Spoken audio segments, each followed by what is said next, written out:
विश्वं दर्पणदृश्यमान नगरी तुल्यं निजान्तर्गतं पश्यन्नात्मन्मायया बहिर्भूतं यथा निद्रया यह साक्षात् कुरुते प्रबोधसमये स्वात्मानमेवाद्वयम् तस्मै श्रीगुरुमूर्तये नमेदं श्रीदक्षिणामूर्तये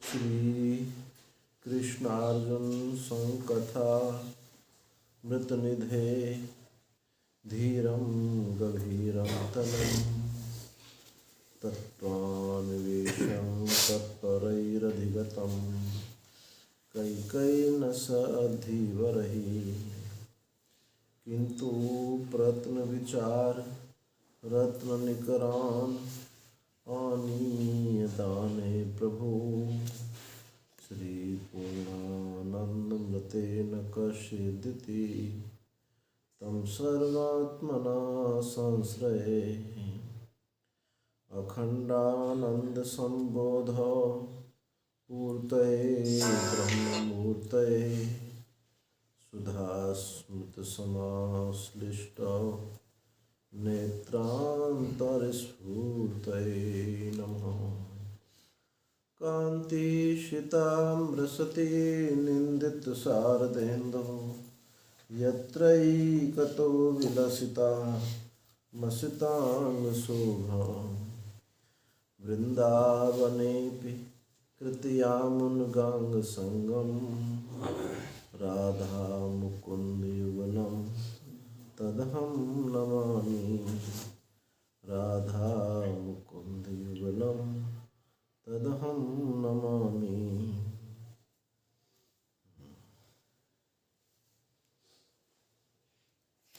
बलम 11वें श्लोक से पाठ करेंगे।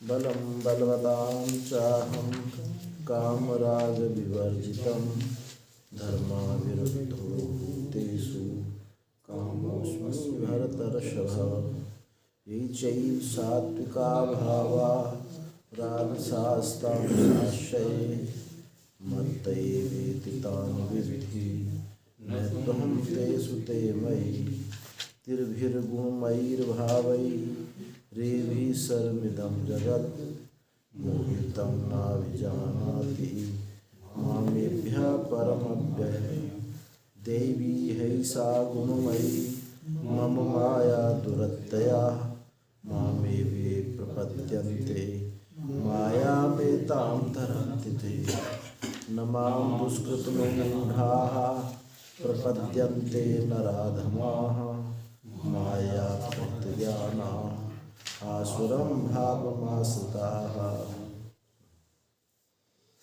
तो आत्मैव सर्वो वासुदेव इति एवं अप्रतिपत्तौ कारणम उच्यते। आत्मा ही सब वासुदेव है, सब वासुदेव सर्वमिति, सब वासुदेवी है। ये अद्वैय ज्ञान जो है, अद्वितीय ज्ञान जो है, ये जिसको ये ज्ञान हुआ है उसी को महात्मा कहा गया है।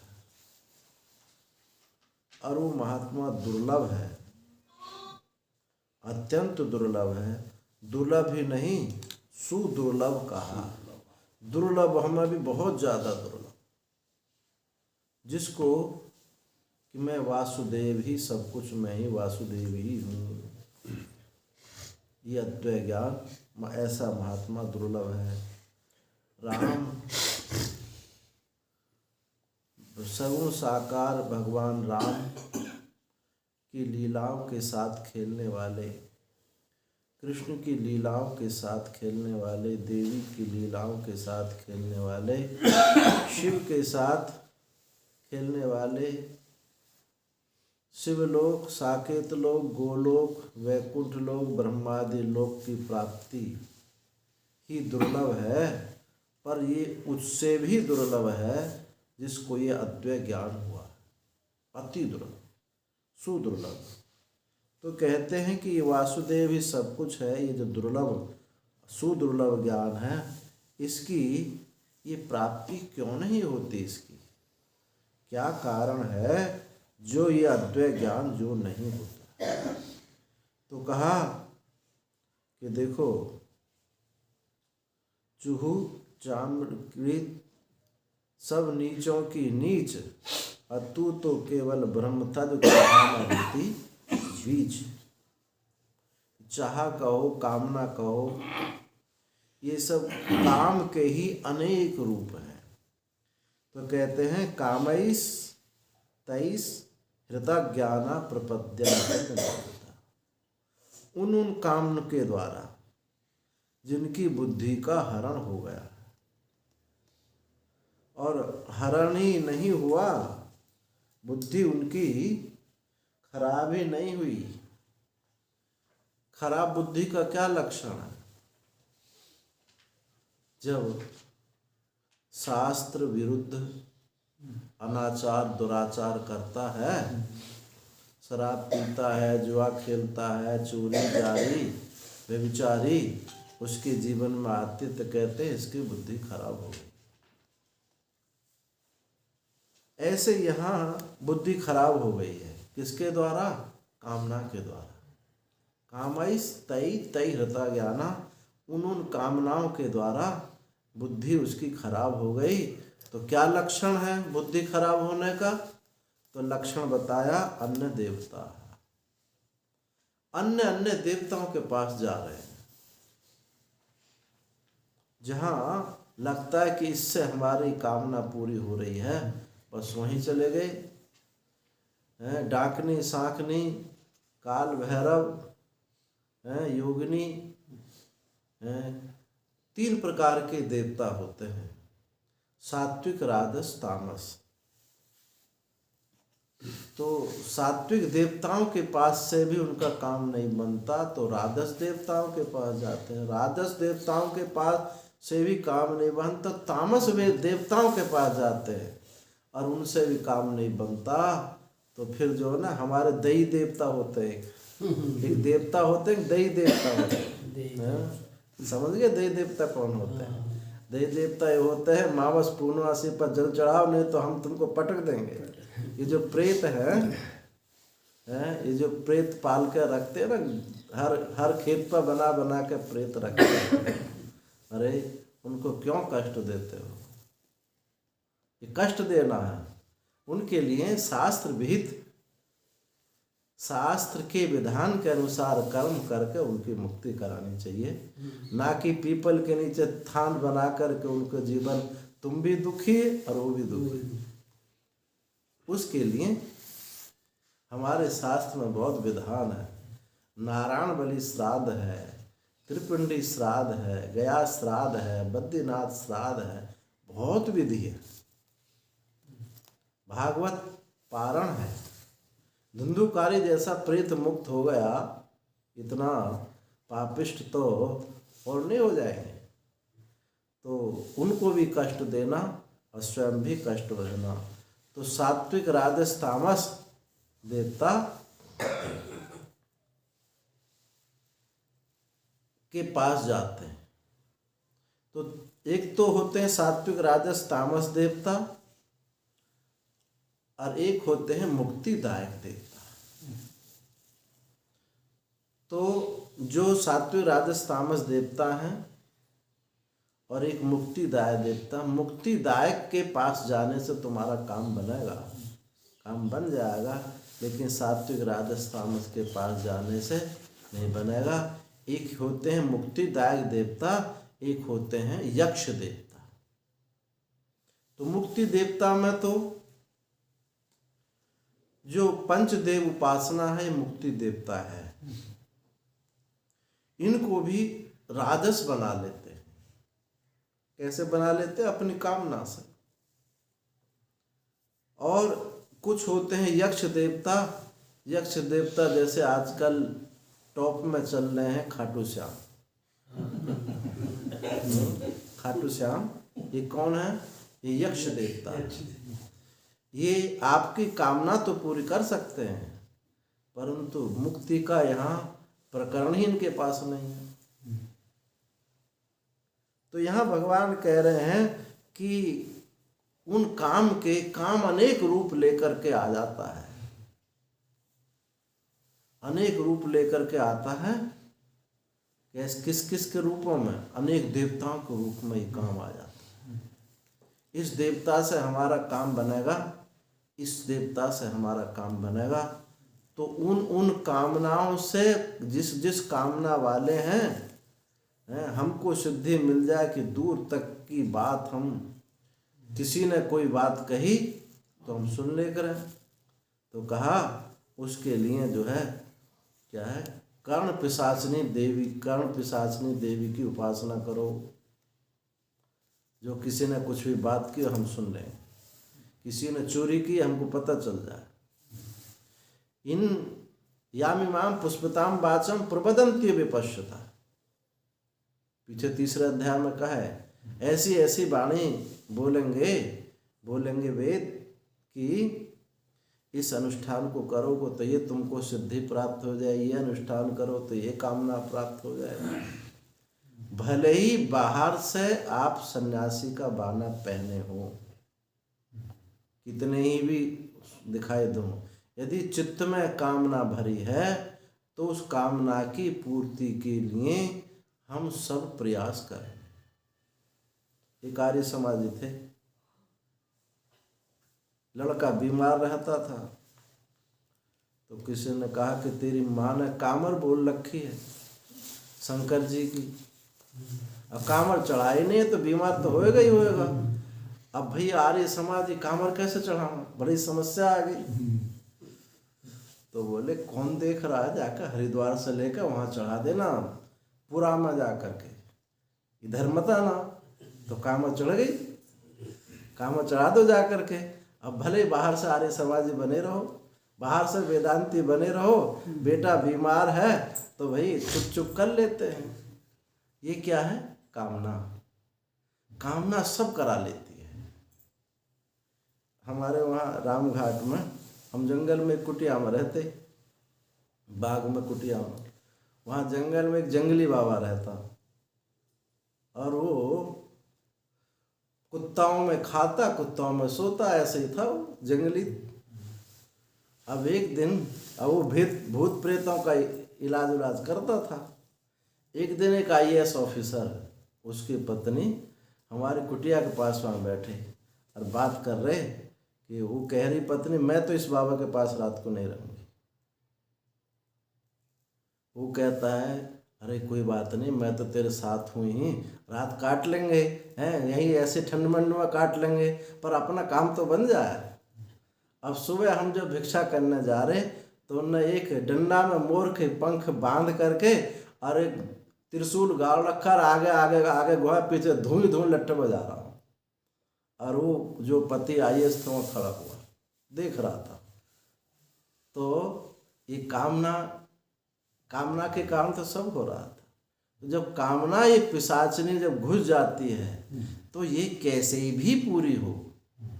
जो हमारा प्रिय है, हमारा उस जो प्रिय है वो किसी प्रकार से उसका काम बन जाए, चाहे प्रेत से बने, यक्ष देवता से बने, राजस देवताओं से बने, सात्विक देवताओं से बने, उन कामनाओं को लेकर के वो उनकी बुद्धि का हरण हो जाता है। हृत ज्ञान तो उनके पास है पर बुद्धि हर जाती है।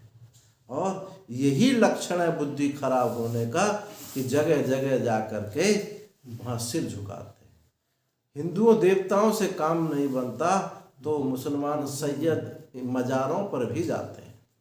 तो ये लक्षण बताया बुद्धि खराब होने का। तो प्रकृत्या नियता स्वयं, ये कौन किसके के पास कैसे जाता है? तो कहते हैं अपनी नियत प्रकृति के द्वारा। कैसी? जिसकी नियत प्रकृति है, किसी की सात्विक प्रकृति है, किसी की राजस प्रकृति है, तामस प्रकृति है। तो जो सात्विक प्रकृति का है वो सात्विक लोगों के पास जाएगा, सात्विक प्रकृति है लेकिन कामना है तो किसके पास जाता है? हनुमान जी के पास जाता है। हनुमान जी सात्विक है लेकिन लोगों की कामना पूरी कर देते हैं, वो मुक्ति भी दे देते हैं और वो जो है कामना भी पूरी कर देते हैं। तो सात्विक देवताओं के पास, अब जो सात्विक है सात्विकों के पास जाता है या स्वया नियता प्रकृत्या, जो अपने अपने प्रकृति के अनुसार सात्विक सात्विकों के पास जाते हैं, राजसी किसके पास जाते हैं? भैरवी के पास जाते हैं, कहीं बकरा कटवाते हैं, मुर्गा कटवाते हैं। तो राजस प्रकृति तामस प्रकृतियों के पास तम तम नियम आस्था है, उनके नियम जैसे उन उपासनाओं के विधान हैं, जैसे उन उपासनाओं के विधान हैं तम तम नियमम आस्था, उन नियमों में आस्था करके, उनके पूजा उपासना पद्धति के नियमों में हैं, किसी ने बकरा कटवाना है तो वो उसकी विधि है उपासना की, उस देवता की, उस विधान करके ऐसा करता है। तो ये लक्षण है कामना से बुद्धि खराब हो जाती है। ये काम ही तीसरे अध्याय में कहा, एतैर विमुक्त कौन्तेय तमोद्वारस्थ विघ्नरा आचरत्यात्मना श्रेयस्ततो तमोद्वार। एतैर विमुक्त कौन्तेय तमोद्वारस्थ विघ्नरा आचरत्यात्मा श्रेय ततो याति पराम गति। उनके द्वारा काम क्रोधस तथा लोभस तस्माद तत्रियम तदे। काम क्रोध लोभ इनसे वो विमुक्त हो जाता है तब मुक्ति को प्राप्त होता है, नहीं तो काम के द्वारा उसकी बुद्धि खराब होती है। ये काम ही सर्वत्र है, काम ही ये लोभ बनता है, काम ही ये मोह बनता है, काम ही ये क्रोध बनता है। जब काम की पूर्ति हो जाती है तो लोभ हो जाता है, और जब काम रत हो जाता है, कोई चोट पहुंच जाता है कि उसके आड़े आ जाता है तो क्रोध उत्पन्न हो जाता है। कामना की पूर्ति हो गई तो लोभ हो गया, और वो वस्तु मेरे पास बनी रहे, मुझसे बिछड़े नहीं, अलग ना हो, तो ये क्या होगा? मोह। तो काम से ही चित्त जो है बहिर्प्रवण होता है। एक वो हम बहुश्यामा प्रजाए, मैं बहुत हो जाऊं। तो जो आत्म चैतन्य का बहिर्मुखीकरण है वो काम के कारण है, ये काम ही अज्ञान है। तो आगे कहते हैं, यो यो याम याम तनुम भक्तः श्रद्धया अर्चितुमिच्छति तस्य तस्याचलाम श्रद्धाम तामेव विदधाम्यहम्। और 21वां श्लोक में कर्मकांड की प्रधानता से बात की, दोनों श्लोकों में लगभग एक जैसी बात लगती है। तो 21वें श्लोक में कर्मकांड की प्रधानता से है और 22वें श्लोक में उपासना की प्रधानता से। कर्म करके, बड़े बड़े यज्ञ करके कामनाओं की पूर्ति, एक उपासना करके कामनाओं की पूर्ति। तो यो यो याम याम तनुम भक्तः श्रद्धार्चितुमिच्छति, जिस जिसको तनु माने मूर्ति विग्रह को, कहीं काल भैरव की है, कहीं यक्ष की है, डाकिनी की है, शाकिनी की है, कोई भी शरीर है देवता, उन देवताओं के तनु, वो जो भक्त है, जो जिस शरीर को श्रद्धया तन्मिच्छति, श्रद्धा से उसकी अर्चना करने की इच्छा करता है। किसके कारण? कामना के कारण। जो भी विग्रह है,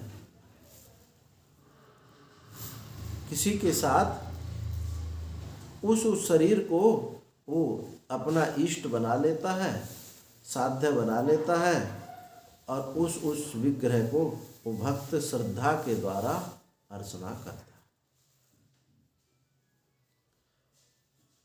तस्य तस्याचलाम श्रद्धाम तामेव अविदधाम्यहम्। भगवान कहते हैं कि मैं उस जिस शरीर के प्रति, जिस देवता विग्रह के प्रति उसकी श्रद्धा है, मैं उस श्रद्धा को अचल कर देता हूँ और पक्की मजबूत कर देता हूँ। क्यों कर देता हूँ? नास्तिक ना हो जाए, नास्तिक ना हो जाए। तस्य अचलाम श्रद्धाम, उसकी श्रद्धा को मैं अचल कर देता हूँ। तामेव अविदधाम्यहम्, उनको वह मैं उसकी श्रद्धा को स्थिर कर देता हूँ। अब देखो, फल देने वाले भगवान, फल देने वाले भगवान किसके माध्यम से दे रहे हैं? उस सात्विक राजस तामस देवता के माध्यम से। दे परमात्मा ही रहे हैं, दे भगवान फलदाता ईश्वर ही है, परंतु स्वयं ना करके उस देवता के माध्यम से फल की प्राप्ति उसको हो रही है। तो एक तो यह है कि देने वाला ईश्वर और निमित्त बना हुआ है सात्विक राजस तामस देवता। तो पहले तो बुद्धि यही हल्ली गई कि देने वाले को ना देख करके निमित्त को देख रहा, देने वाला कोई और है, उसको ना देख करके निमित्त को देख रहा है कि इसने हमारे फल की, हमसे इसकी हमको फल की प्राप्ति हुई है। तो ये जो कामना से उन शरीरों को, देवता शरीरों को अर्चना करता है श्रद्धा के द्वारा, तो भगवान कहते कि मैं उनकी श्रद्धा को अचल स्थिर कर देता हूँ। तो कोई प्रश्न करे कि महाराज उनकी श्रद्धा को तुम अचल क्यों कर देते, क्यों करते हो? अपने में श्रद्धा अचल करा लो, अपने में श्रद्धा अचल करा लो, या श्रद्धा करो ही नहीं, उस पर श्रद्धा होने मत दो। तो भगवान कहते हैं यदि मैं अपने में अचल श्रद्धा कराने की बात तो क्या, मुझको वो देखता ही नहीं है, मुझे वो देखता ही नहीं है, क्योंकि उसको तो कामना चाहिए। अब लगता है कि इस निमित्त से मेरी इस देवता से मेरी कामना पूरी होगी, तो मैं उसके पास जाऊं, भगवान के पास क्यों जाऊं? मेरे पास तो निष्काम वाला ही मेरे पास आ सकता है। जो निष्काम नहीं है उसकी तो दौड़ भाग ये लगी रहेगी। तो ये जो है देने वाले भगवान होकर के भी कामना जिससे निकल रही है, पूरी हो रही है, उसी को हम परमात्मा, उसी को भगवान मान लेते हैं। और ऐसे युक्ति तर्क देंगे कि तुम्हारे युक्ति तर्क शिथिल हो जाएंगे। उनको मुक्ति नहीं चाहिए, उनको प्रेम नहीं चाहिए, मुक्ति प्रेम नहीं चाहिए उनको केवल कामना चाहिए। तो उस कामना की पूर्ति तो जहाँ जैसे जैसे होती है वहीं वहीं हो जाता है। तो इस प्रकार से विधान वही करने वाले होकर के भी देवताओं की ही उपासना करते हैं। तो इसमें पहले श्लोक में 21वें श्लोक में कर्मकांड है, बड़े बड़े ऐसे यज्ञ हैं, सकाम यज्ञ, वेद में बहुत सारे यज्ञों का वर्णन है। यानी ऐसे समझें मारण उच्चाटन कराने वाले भी वेद में यज्ञ हैं। सुरापान बलि देने वाले भी यज्ञ, बहुत बलि दी जाती, परंतु ये सारे यज्ञ उसी के लिए हैं जिसकी कामना, जो कामनावान है। निष्काम का ये प्रसंग नहीं है। ये जो प्रसंग चल रहा है ये कामना वालों का प्रसंग है। तो जो जिनकी कामना निवृत्त, जिन कामना समझाने से कामना नहीं छोड़ता है, तो उसके लिए शास्त्र कहता ठीक है, तुम इस यज्ञ को करो, इस यज्ञ के करने से तुमको ये कामना प्राप्त हो जाएगी। अब वो जो कामना प्राप्त होगी, अब उस कामना में बहुत सारी चीज ऐसी आएंगी जो तुम्हारे अंतःकरण को शुद्धि करने के लिए होगी। जैसे एक शयन याग किया, शयन याग किसके लिए? मारने के लिए होता। तो बाज पक्षी के आकार की वेदी बनाई जाती है, उसमें एक नर बलि दी जाती है, और उस नर बलि के देने से, यज्ञ करने से बहुत सारा धन उसको सहसा प्राप्त हो जाता है।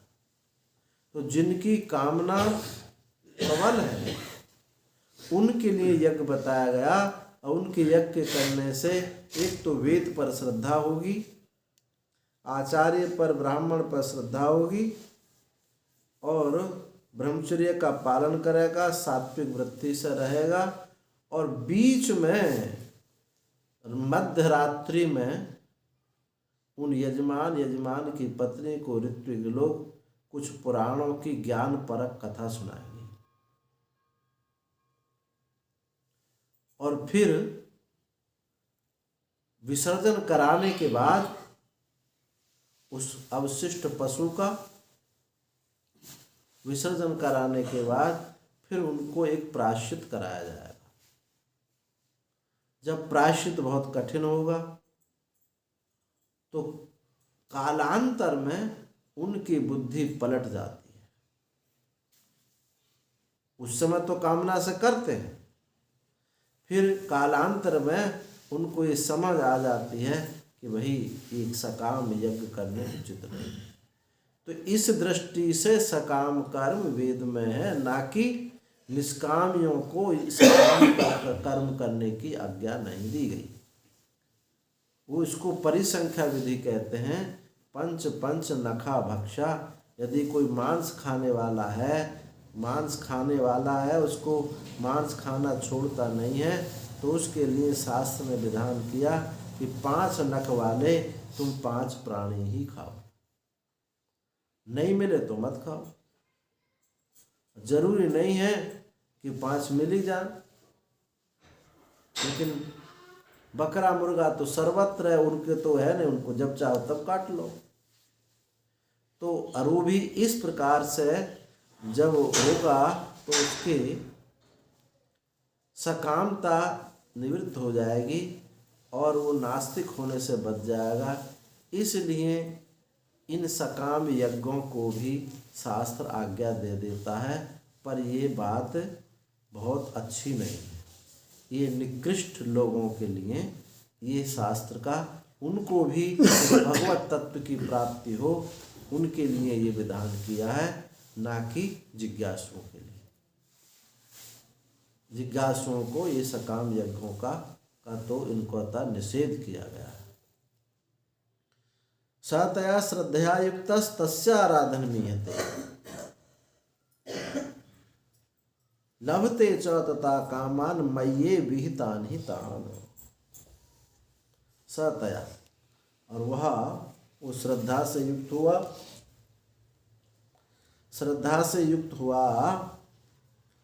तस्य आराधनम ईयते, चेष्टा करता, इच्छा करता है।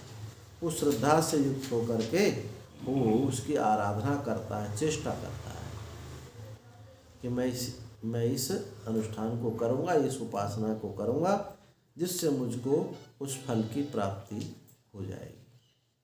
तो लभते च तथा कामान, और उन कामनाओं को वो प्राप्त भी कर लेता है।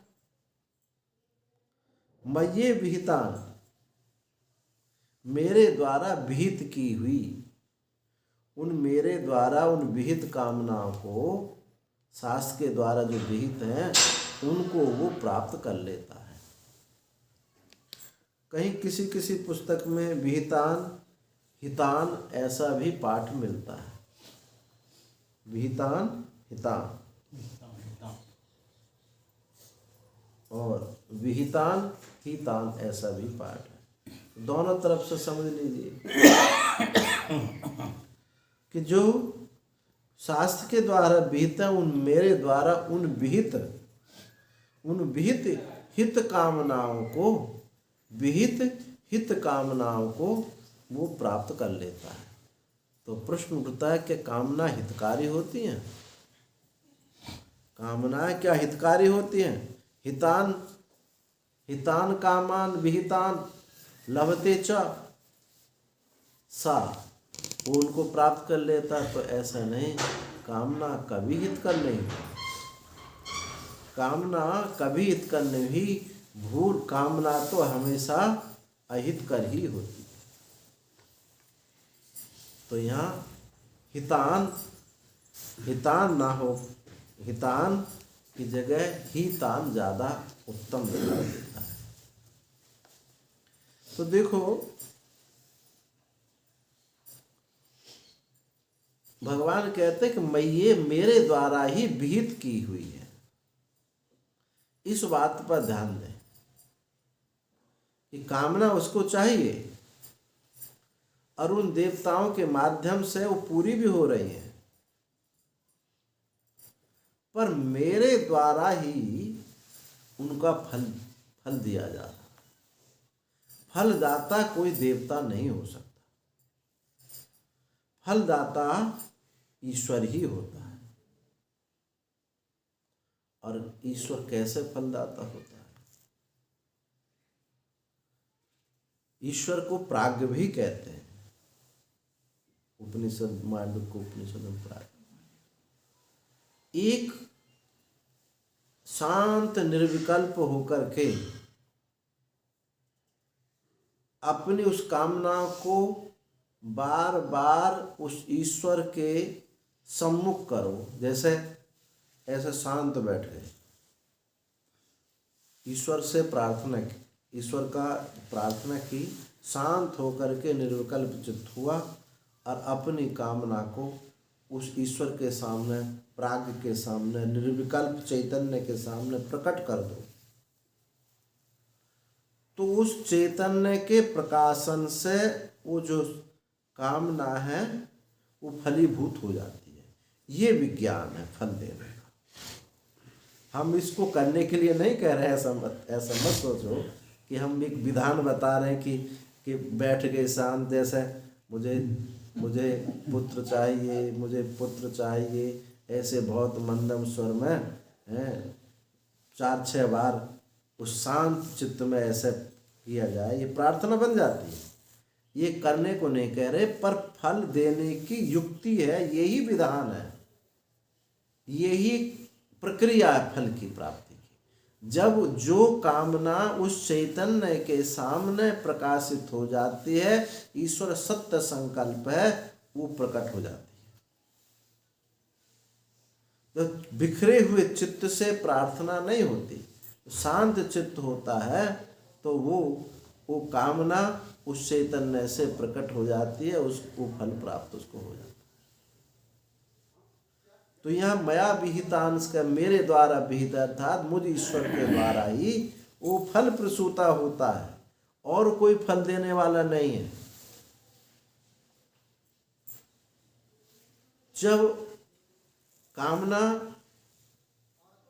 अपनी कामना की पूर्ति ईश्वर से चाहते हैं तो उदार कहे गए पीछे के श्लोक में, उदारा सर्वे वेति, अर्थार्थी कहे गए, आर्त कहे गए। और वो जो जब कामना ईश्वर से नाक हो करके यक्ष देवताओं के द्वारा राजस तामस देवताओं के सामने जाकर के हम झुकते हैं तो वो जो क्या कहे, भक्त नहीं कहे गए, सकामी कहे गए। जबकि दोनों जगह परमात्मा ही उस फल की प्राप्ति कराते हैं। तो यहाँ भगवान का कहने का तात्पर्य यह है कि मेरे द्वारा विहित हैं, मुझको ना मान करके उन जिन निमित्त से उसकी कामना पूर्ति होती है, उन कामनाओं उसको ही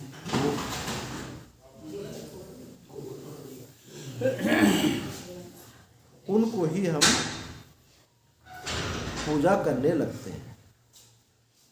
तो ये भगवान भाष्यकार ने कहा, हितान इति पदच्छेदे, हितान इति पदच्छेदे हितत्वम कामानाम उपचरितम कल्प्यम। ये भाष्यकार ने कही कि हितान ऐसा पदच्छेद हम करते हैं तो हितत्व जो कामना है उनको हमको गौण ही समझना चाहिए, ये मुख्य नहीं होती। क्योंकि न ही कामा हिता कस्यचित्, ही कामनाएं किसी की भी हितकर नहीं हुई, बल्कि कामना ही अहितकर ही होती है। कामना से ही दुख है, और निष्काम तो सुखी है। नैष्कर्म सिद्धि परमाम संन्यासेनादि गच्छति। परमात्मा का स्वरूप ही नैष्कर्म है। कामना है तो हमारा चित्त भटकता रहता है, निष्काम है तो कौन हमको हिला सकता है? हमको कोई नहीं हिला सकता। तो भगवान ने कहा कि ये जो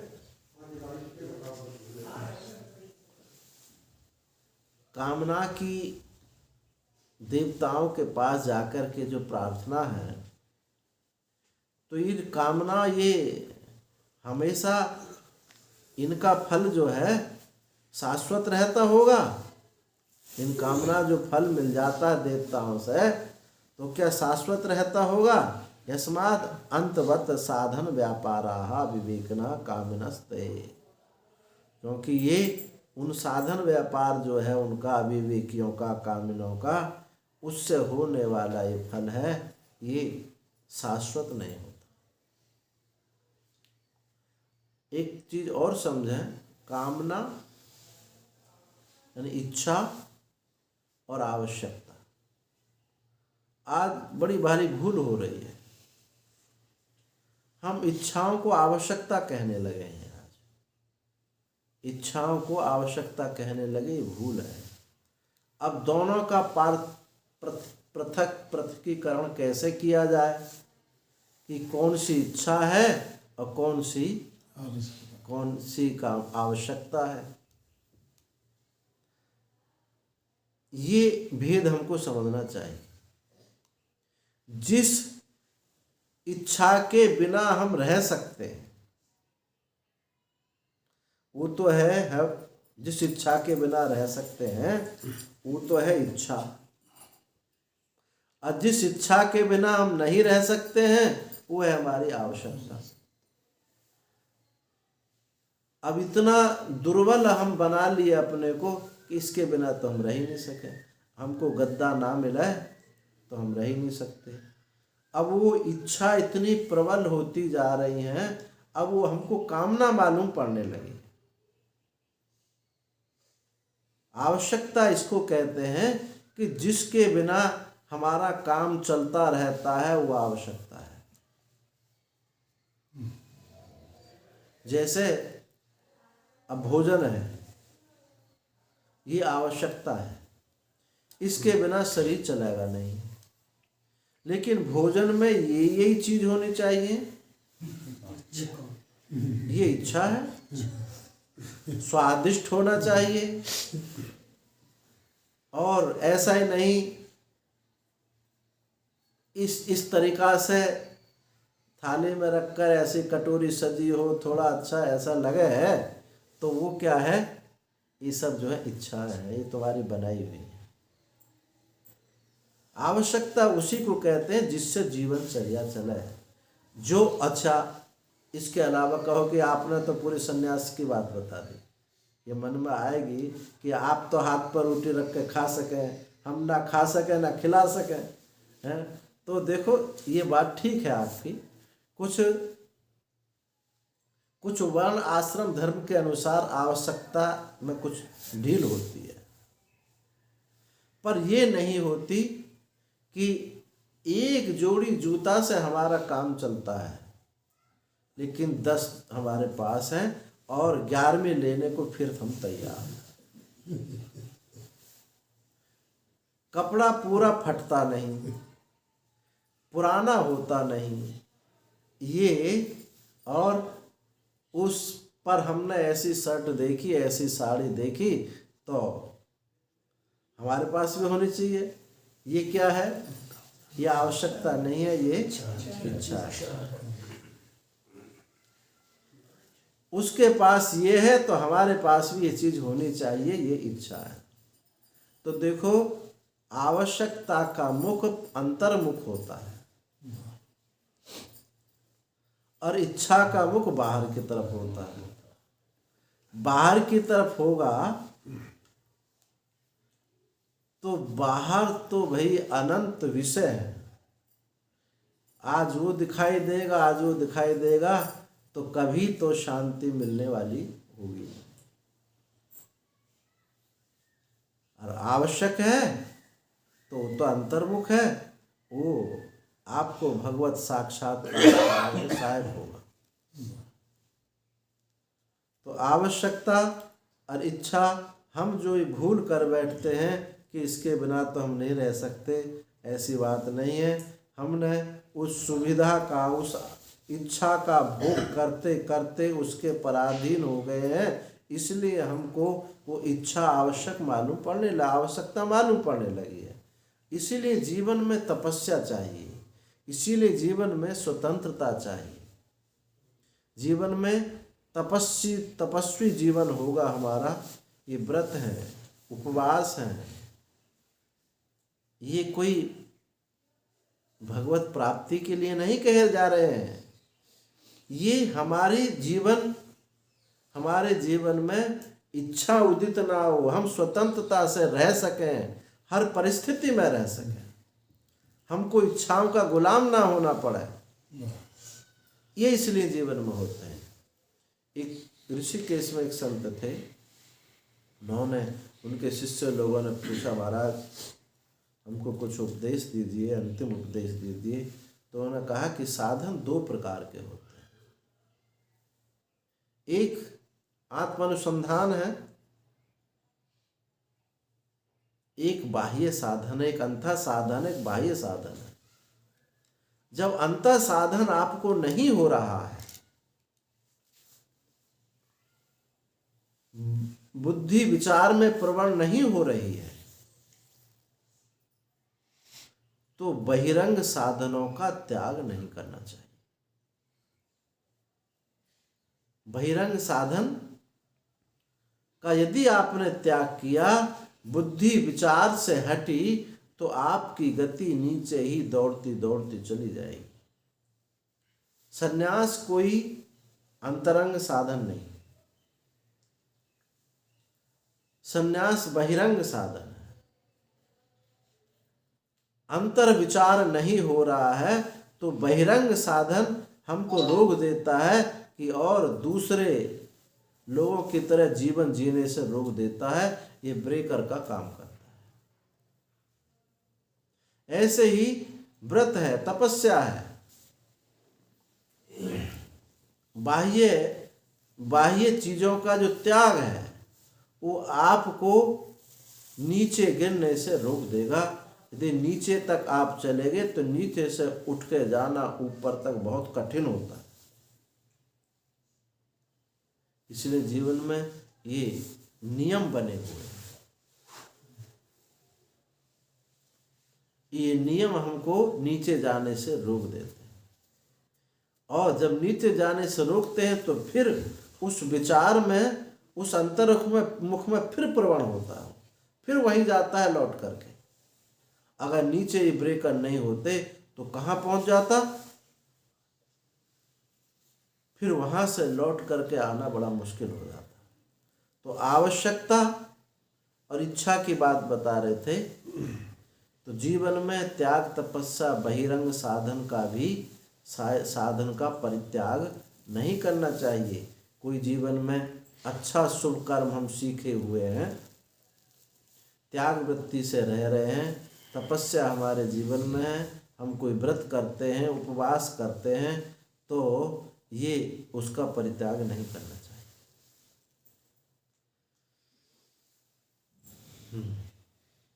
तो ये बताया कि ये जो कामनाओं से होने वाला जो फल है, ये अंतवत्तु फलम तेषाम तद भवति अल्पमेध साम। अल्पमेध, अल्पमेध कौन है? ये कामी, कामनावान, जिनकी बुद्धि अल्प है। कितनी अल्प है? बस वो उस विषय तक ही, उस फल तक ही उनकी बुद्धि जाती है, ईश्वर के चैतन्य की तरफ बुद्धि उनकी जाती नहीं। इसलिए उनको अल्पमेध कहा है, कामनावान कहा है।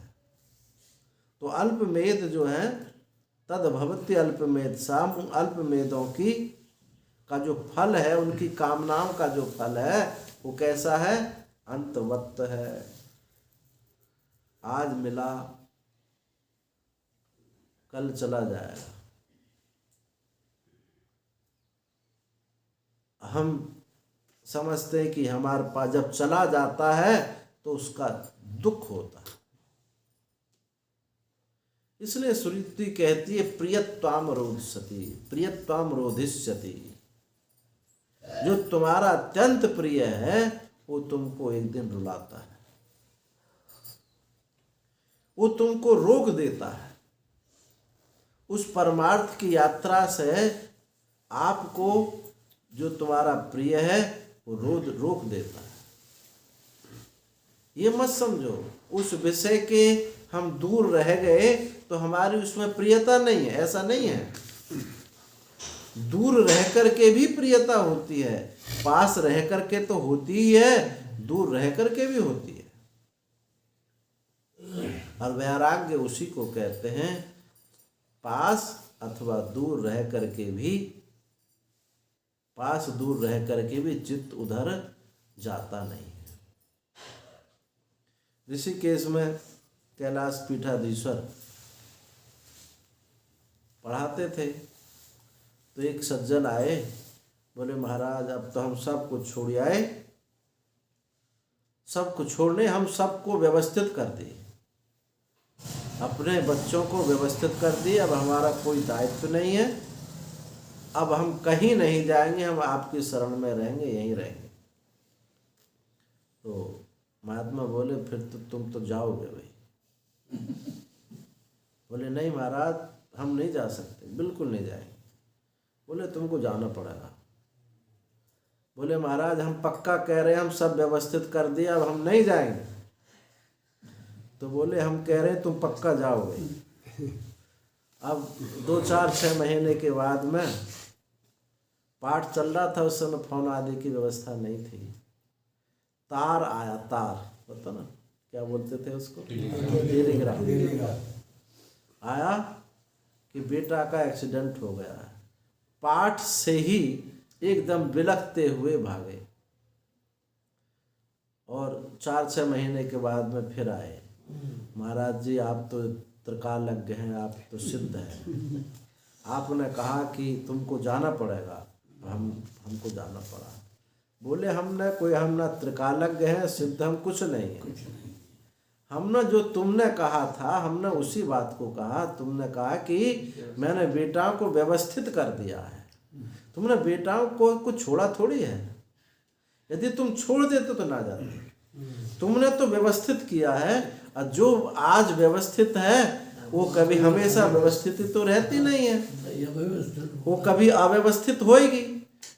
तो हमने तो गणित लगाया था कि जो व्यवस्थित तुमने किया एक ना एक दिन अव्यवस्थित होएगा और फिर तुमको जाना पड़ेगा।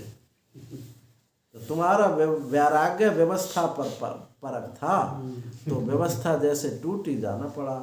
इसलिए व्यवस्था करनी, उनको दूर रह कर के भी वहाँ प्रेम बना होता है, और किसी का पास में रह करके भी प्रेम नहीं होता। प्रेम मतलब आसक्ति, सभ्य भाषा में प्रेम कह देते हैं। ये आसक्ति बनी रहती है, दूर रह के भी बनी रहती है। तो यही बात यहाँ कही जा रही है कि जो अल्प बुद्धि वाले हैं, जिनकी बुद्धि अल्प बुद्धि मतलब जिनकी बुद्धि बहुत छोटी हो गई है, एक फल कामना तक ही रह गई है, जिनकी बुद्धि का विस्तार व्यापक नहीं हुई है, बड़ी सोच जिनकी नहीं हुई है, उनके फल अल्पदायी ही होते हैं। तो देवान देवेजो यान्ति मद्भक्ता यान्ति मामपि। देवान देवयज, देवयज कौन है? जो देवताओं का यजन करने वाले, देवताओं की पूजा करने वाले, कामना के अनुकूल, कामना ये हम इनकी पूजा करेंगे, ये हमको फल देंगे। तो ऐसे देवयज जो है, देवताओं का यजन करने वाले देवयज जो है देवताओं को भी प्राप्त होते हैं, और मद्भक्ता यान्ति मामपि, अब मेरा भक्त मुझको ही प्राप्त करता है। तो मद्भक्ता यान्ति मामपि में साध्य और साधन, इस पंक्ति में दोनों बात कही गई। माम यान्ति साध्य हो गया, अब मद्भक्ता ये जो है साधक हो गया और साधन हो गया। तो साधक साधन साध्य, जहाँ तीनों एक ही होते हैं, एक ही हो जाए, तो वहीं भगवत प्राप्ति होती है। तो यहाँ मद्भक्ता यान्ति मामपि, वो मुझको ही जाता है, वो मेरा ही भक्त है, मेरा ही साधन करता है, मेरा भक्त है, मेरा साधन करता है, मुझको ही प्राप्त होता है। तो इसमें सब में जो भगवत्ता है, साधन में भी वही, साध्य में भी है, साधक में भी है, तीनों में जो अनुस्यूत है, फल भी वही है। तो ऐसा जो भगवान का अनन्य भक्त है, वो मुझको ही प्राप्त होता है, अनंत फल को प्राप्त होता है। क्योंकि भगवान क्या है? अनंत है। जबकि प्रयास दोनों में समान है, बल्कि समान नहीं कहो, भगवत प्राप्ति में प्रयास कम है और फल की प्राप्ति में प्रयास ज़्यादा है। अच्छा, सच्ची सच्ची बात बताओ, बिल्कुल सच्ची बताना कि जितना प्रयास परिश्रम आप घर गृहस्थी चलाने के लिए लगाते हैं, क्या उसका चौथाई भगवत प्राप्ति के लिए लगाते हैं? हम कह रहे हैं चौथाई की बात छोड़ो, 12 घंटा नहीं, 6 घंटा सोने के अलग निकाल दो, 18 बज गए। 18 में 18 के जो यानी चौथाई कर लो, 4.5 घंटा, 4.5 में तो 4 ही मान लो। 4 घंटा अगर आप देते हैं तो निश्चित भगवान कहते हैं कि वो मुझसे अलग नहीं रह सकता। फिर देखो संसार का काम करके देखो, 4 घंटा भगवान को दे तो फिर संसार काम ये सब छोटा पड़ जाए, कर नहीं पाओगे। संसार बुरा लगने लगेगा, दुखदाई लगने लगेगा। तो इसलिए बराबर प्रयास नहीं है। फल कामना में मशीन की तरह लगे, मशीन की तरह लगे हैं, और भगवत प्राप्ति में उसके एक छींटा के बराबर भी नहीं लगे। तो भगवान कह रहे हैं, आचार्य तो कह रहे हैं, शंकराचार्य, कि एवं समाने अपि प्रयासे मामेव न प्रपद्यन्ते अनंत फलाय। समान प्रयास होने पर भी, पर हम कह रहे हैं समान प्रयास नहीं करता कोई, बहुत थोड़ा प्रयास भी नहीं करते। अगर थोड़ा प्रयास करने पर भी भगवत तत्व की प्राप्ति हो जाती है। क्यों? इस कामना वाले फल में एक तो सबसे बड़ा दोष यह है कि जिस फल के लिए पूरी परिश्रम किया है वो फल रहने वाला नहीं है। आयास ज्यादा, फल की प्राप्ति कम, जीवन में दुख, परेशानी। और भगवत प्राप्ति का मार्ग कैसा? भगवान ने कहा, हम कुछ खुद नहीं कह रहे हैं। प्रत्यक्षावगमम धर्मम सुसुखम कर्तुम अव्ययम। प्रत्यक्षावगमम धर्मम सुसुखम कर्तुम, करने में भी सुखदाई है और फल में भी सुखदाई है। फल में भी सुखदाई और करने में भी सुखदाई। किसी भी संत से पूछो तुम जो है भगवत प्राप्ति में, भैया अभी तो नहीं है भगवत प्राप्ति, चल रहे हैं, तो दुखी हो ना? भैया बहुत सुखी है। कोई भी संत ये नहीं कह सकता कि हम साधन में दुखी हैं। भगवत प्राप्ति का साधन कर रहे हैं तो हम दुखी हैं। और संसार की कामना का फल, साधन में भी दुखी और फल में भी दुखी। साधन में दुखी, फल में दुखी, और खुद दुखी, दूसरों को करें दुखी, अड़ोसी पड़ोसी तक दुखी। तो प्रत्यक्षावगमम धर्म सुसुखम कर्तुम अव्ययम, करने में सुगम है, यानी फल भी सुगम है, इसका साधन भी सुगम है, और फल अनंत, अनंत फल। तो भगवान कह रहे हैं कि देखो, फल भी अंतवान होकर के भी फिर भी ये लगे हुए हैं, और मैं अनंत फल वाला होकर के भी मुझको नहीं प्राप्त होते हैं। तो कहते हैं, एक सज्जन ने कहा कि देखो, फल तो हमने चखा है और आगे चखेंगे।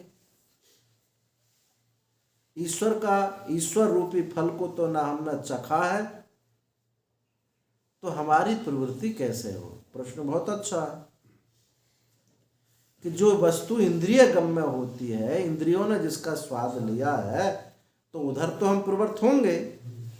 जो परमात्मा इंद्रिय प्रत्यक्ष ही नहीं हुआ है, तो उधर हम चल कैसे सकते हैं? उधर हमारा चलना कठिन है। तो इसका उत्तर यह है, इसी के लिए श्रवण सत्संग कहा जाता है। जो इंद्रियवान नहीं है, इंद्रिय गम्य नहीं है, अतीन्द्रिय वस्तु को इंद्रियों के द्वारा नहीं, इस श्रवण के माध्यम से, शास्त्र के माध्यम से उसकी महत्ता, उपयोगिता स्थापित की जाती है। इसलिए सत्संग का महत्व होता है, कथा का महत्व होता है। श्रवण करते करते उसकी महत्ता चित्त में स्थापित हो जाती है, और महत्ता स्थापित हो जाती है तो उसके लिए साधन में प्रवृत्त होता है। और लौकिक वस्तुओं के विषय में भी आपने सुन करके ही तो उसकी महत्ता स्थापित की है। सब वस्तुओं को आंख से नहीं देखा है, सब वस्तुओं को जीवा से चखा नहीं है, सब वस्तुओं को हाथ से स्पर्श नहीं किया। किसी ने कहा, भैया नैनीताल बहुत अच्छा है, बहुत सुंदर है, मक्खी नहीं है, मच्छर नहीं है, बहुत शांति है। और सुना ना, सुन करके ही तो इच्छा हुई जाने की। ऐसे यहाँ भी है, सत्संग श्रवण करें, कथा श्रवण करें, कथा के श्रवण करने से, सत्संग के श्रवण करने से उसकी महत्ता चित्त में स्थापित हो जाती है। और महत्ता जिसकी चित्त में स्थापित हो जाती है, उसको पाए बिना कोई रहता नहीं है। हम बिल्कुल नहीं कहते तुम राम नाम लो, भगवान का नाम लो, मंत्र जप करो, बिल्कुल मत करो, लेकिन उस भगवान की महत्ता चित्त में स्थापित हो तो आप मना करने पर भी करोगे।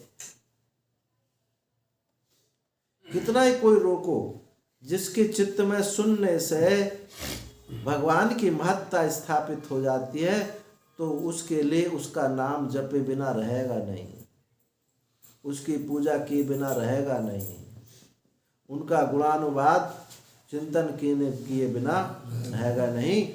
इसी को भक्ति कहते हैं। महात्म ज्ञान पूर्वक स्नेहाख्य अंतःकरण वृत्ति विशेषः भक्ति। महात्म ज्ञान पूर्वक जो एक तरल स्निग्ध वृत्ति उदित होती है उसी को भक्ति कहते हैं। तो जो मुझको प्राप्त होता है, जो मुझको प्राप्त होता है, जो मेरा भक्त है वो मुझको ही प्राप्त होता है। जो देवताओं को पूजने वाला है वो यक्ष आदियों को, देवताओं को प्राप्त हो जाता है, उनकी कामना पूरी हो जाती है, उनको प्राप्त हो जाते हैं, लेकिन मुझको ही प्राप्त हो जाता है। तो भगवान यहाँ कहते हैं अहो खलु कष्टम वर्तते, बड़े दुख की बात है कि अधिक परिश्रम करके अंतवान फल चाहते हैं और कम परिश्रम करके अनंत फल को चाहने की इच्छा नहीं करते। अहो कष्टम वर्तते, बड़े दुख की बात है कि जीव इस कामनाओं से समुद्र में बहते हुए तुम्बा की तरह है, कभी ऊपर जाता है, नीचे जाता है, सब कभी स्वर्ग कभी नरक। स्वर्ग नरक की बात छोड़ो, तीसरा है जायस्व मृयस्व, जायस्व मृयस्व, जन्मता है यहीं मरता है। स्वर्ग की तो बात छोड़ो, आज तो स्वर्ग ज़्यादा पढ़े लिखे लोगों के चित्त में स्वर्ग की, पहले तो लोग कहवे ये दान करेंगे तो भैया हमको मिलेगा, पहले सब लोग बोले, आशीर्वाद भी देवे और यही आशीर्वाद देवे, यही कामना भी रखे थे, ये दान करेंगे, चप्पल दान करो तो चप्पल मिलेंगे। अब कोई ये बात ना कहता कि चप्पल दान करो चप्पल हमको मिलेंगे, दूध दान करो दूध हमको पीने को मिला, कोई नहीं कह, सब सारे ऑप्शन खत्म कर दिए। नहीं, कामना की हद देखी। मैं दान वाला जो प्रकरण था वो भी खत्म, बस चाहिए मिले ही मिले, देने का प्रकरण ही खत्म। कितनी बड़ी कामना भरी है कि बस मिले ही मिले, देना कुछ भी ना पड़े। पहले लोग देते भी थे तो लेते थे तो देते भी तो थे, अब कुछ नहीं। तो किम निमित्तम मामेव न प्रपद्यन्ते, आगे भगवान कहेंगे 24वें श्लोक में कि ये जो है फिर मुझको ये क्यों प्राप्त नहीं होता है, कामनाओं के पीछे ही क्यों भगता है।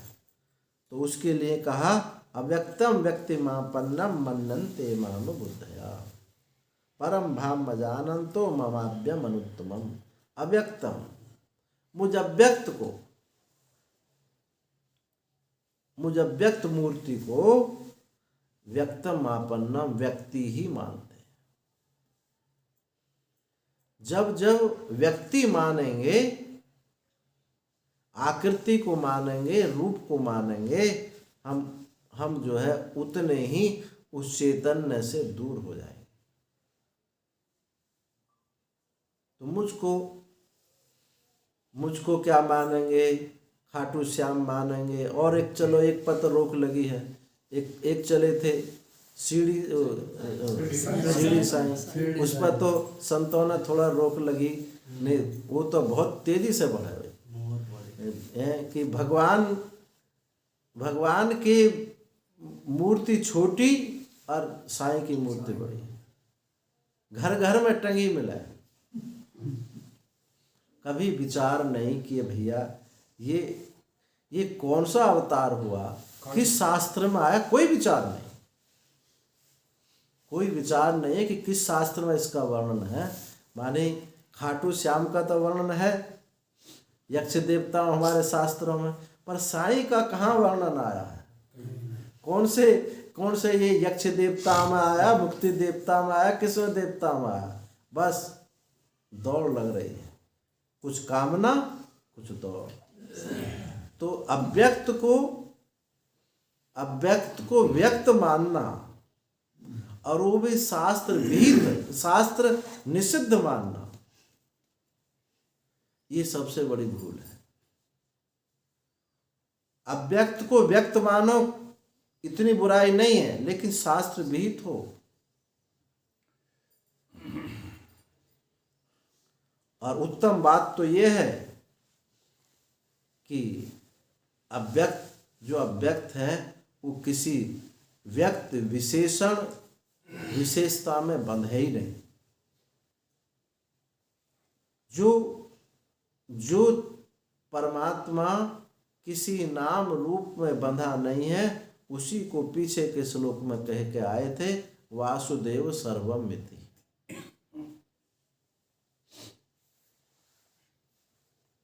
दूसरे नंबर की बात यह है कि अव्यक्त को शास्त्र विहित मोक्ष के लिए व्यक्त मानना, ये दूसरे नंबर की बात है। तीसरे नंबर की बात है कि अव्यक्त को व्यक्त मानना, लेकिन मुक्ति के लिए नहीं, भोग के लिए। और चौथी बात यह है कि अव्यक्त को व्यक्त मानना, शास्त्र विरुद्ध मानना, ये तो पामर है। और शास्त्र विहित है, अव्यक्त को व्यक्त मानना, ये विषय है।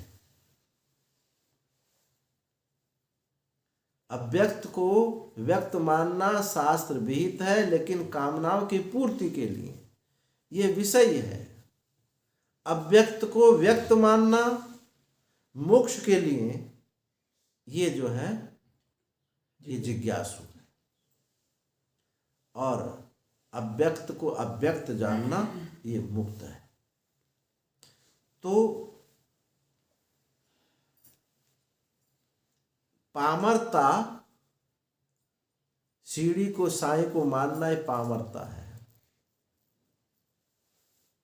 खाटू श्याम को मानना, ये भी पामरता का ही एक थोड़ी उत्कृष्ट पामर है, मतलब वो थोड़े से निकृष्ट पावर, उत्कृष्ट नहीं निकृष्ट पावर है। और राम कृष्ण को मानना, ये सेकंड नंबर, क्योंकि मोक्ष के लिए भगवान ने कहा कि जो इन अवतारों का सगुण साकार भगवान की अर्चा विग्रह आदि करेगा, तो मेरे जीवन में उसके जीवन में दैवी संपत्ति आएगी। दैवी संपत्ति मोक्ष के लिए होगी। मच्चित्ता मद्गतः प्राणा बोधयन्ता परस्परम कथयन्तस्य माम नित्यं तुष्यन्ति च रमन्ति च तेषां सततयुक्तानां भजतां प्रीतिपूर्वकं ददामि बुद्धि योगं तम येन मामुपयान्ति ते। भगवान के सगुण साकार से प्रारंभ होकर के और उस निर्गुण निराकार तत्व में प्रतिष्ठित हो गया। जैसे रामचरितमानस में कहा, लोग कौन थे, काकभूषुंडी ने कहा कि मैं क्या है, रघुनाथ जी तो आए नहीं आज, अच्छा आ गए। तो राम तब सुनहु निर्गुण उपदेशा, पहली पंक्ति क्या है, हाँ, जब तक वे नैनों से अवधेश सगुण साकार विग्रह को, सगुण साकार भगवान को नहीं देख लेता, तब तक मैं निर्गुण उपदेश नहीं सुनूंगा। तो ये जो है उस सगुण से प्रारंभ होकर के वो निर्गुण में पहुंच गए, निर्विशेष में पहुंच गए। निर्गुण शब्द इतना अच्छा नहीं है, निर्विशेष। निर्गुण तो सगुण के सापेक्ष है, तो उसमें पहुंच गए। ये उपासक है, दूसरा नंबर है। अब फर्स्ट नंबर तो यह है कि अव्यक्त को अव्यक्त जान जाए, तो उससे उत्तम बात क्या है। तो भगवान ने यही कहा, अव्यक्त तो इसलिए नहीं होगा, अव्यक्तम व्यक्तिमापन्नम मन्नते माम बुद्ध। जो अबुद्धि है, पहले कहा अल्प बुद्धि है, अल्प मेधा है, और यहाँ फिर क्या कहा, अबुद्धि है। इनके बुद्धि नहीं, बिना बुद्धि के हैं। ये अबुद्धि जो है कुछ अव्यक्त को कामना से व्यक्त मानने वाले, कामनाओं की पूर्ति के लिए व्यक्त मानने वाले जो हैं यक्ष देवता आदियों की जो पूजा करते हैं उन्हीं को प्राप्त हो जाते हैं। इसलिए मेरे भाव को ये नहीं जान पाते। चलो, ओम पूर्णमदः पूर्णमिदं पूर्ण